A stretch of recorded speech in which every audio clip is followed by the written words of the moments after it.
For months, I've been telling you that even with the price of crude fluctuating in the 40s, I like oil companies that are selling their own stock in order to make smart acquisitions in some of the most lucrative places to drill in America.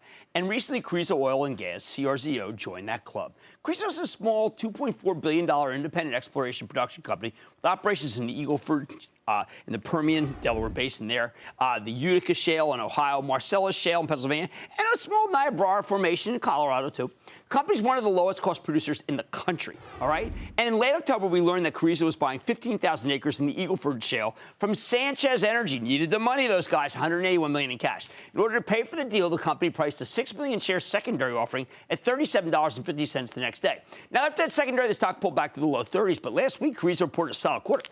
And after today's market-wide rally, shares are nearly back up to where they were when the equity offering happened.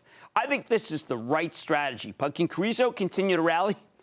Excuse me. Let's take a closer look with Chip Johnson, the president and CEO of Carrizo Oil and Gas. Hear more about how his company's doing and where it's headed. Mr. Johnson, welcome back to Mad Money.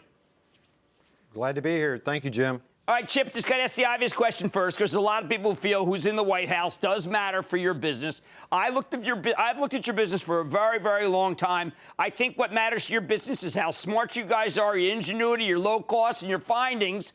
And I don't know whether it matters who's president. Would you agree? You're 90% right. It never hurts to have rules and regulations go away that just slow us down. I think the Republicans are always going to be a little more business friendly than the Democrats, so that could work out to our advantage. And maybe some of these pipelines will get built that will reduce rail traffic. And it does seem like that the pipelines are very necessary. I saw some of the pipeline stocks up. I don't think people realize that we still have oil and gas in the wrong places versus where we need to send it. That's exactly right. You've got oil in North Dakota, and it's a long way to refineries. It's a long way to get it there by rail. All right, now let's talk about the strategy that you did, because this is what I've been urging companies to do, and you did it. I know you didn't need my help to tell you, but you bought some really great acreage from a company that spent a lot of money when oil was a lot higher, and then you issued stocks, kept it so that your balance sheet is pretty pristine and you can do another. How are you feeling about that trade now that you've been into it for a while? We're very happy with it. We bought acreage that adjoined our leases, so it makes it easy for us to drill longer wells across the lease lines. It made some of our acreage that was undrillable now drillable. We felt like we bought the acreage based on one layer of Eagle Ford drilling, and there might be 2 or 3. So it was a very nice deal for us. We've been working on deals like this for a year and finally got one to go. Chip, I think that people think that oil companies are all created equal. But when you look at your deck, at your slides, it's really clear that you have much lower finding costs, much lower out of the ground than everybody. So when you take a Sanchez property, are you able to put those same service costs to work there to make it so that you can get oil out of the ground much cheaper than everybody else? I hope we can. I think there's some third-party research groups that have said we have the lowest break-even cost in North America of every company, at least in 2015. So hopefully we can apply that.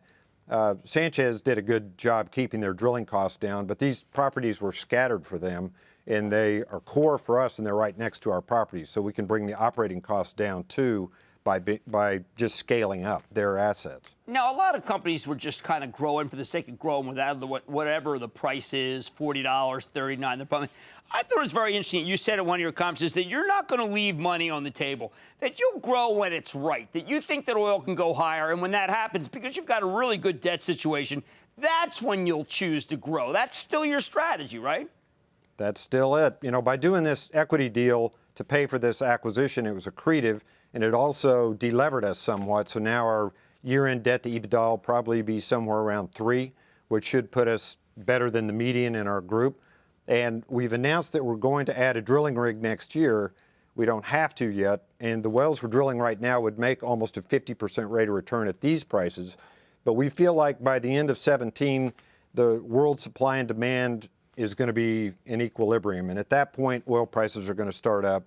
So we know right now service costs are very low. We'd like to tap into that, drill and frack now while we're at the lowest service costs we may ever see, and then produce into that rising oil price next year. Now, when I read through your notes, I did feel that you had the highest of quality problems, Chip. You seem to indicate that it's possible that you hedge too much of your upside for next year because you really do believe in 2017 as a comeback year. That's exactly right. We've hedged strongly in the first half of 17, but we've tapered that off in the second half of 17. You know, we don't want to have oil prices ramp up too fast and leave us locked in at lower prices while service costs are also going up. All right, I want to circle back because it is Election Day. You mentioned that there are some regulations that have stood in the way. Carrizo, pretty straightforward company. What were some of the things that were being placed in your way or you feared that now maybe have a chance of not occurring?